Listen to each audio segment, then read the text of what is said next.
ఏమండోయ్ కవి గారు, టీ తెచ్చాను. అబ్బో కవి అంట. ఎలా ఉంది? ఏమండోయ్ కవి గారు, మధ్యాహ్నం భోజనం రెడీ అయింది. అబ్బో మా వాడేం ముత్తపప్పు కాదనమాట, చాలా కథలు చెప్పినట్టున్నాడు కోడల మీద.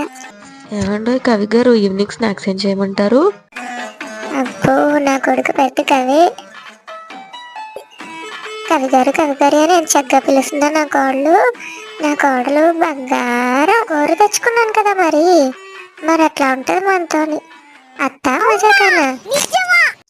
కవి గారు అంటే ఎంత ప్రేమ అనుకుంటుంది కదా మా అత్తగారు. అంత సీన్ లేదండి. కా అంటే కనపడదు, వి అంటే వినపడదు, మా ఆయనకి కనపడదు వినపడదు. ఇంకా రెండింటిని కలిపి నేను కవి గారు చేస్తాను.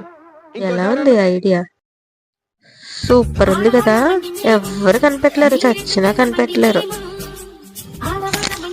ఐడియా విని వెళ్ళిపోతారా? సబ్స్క్రైబ్ చేసుకో.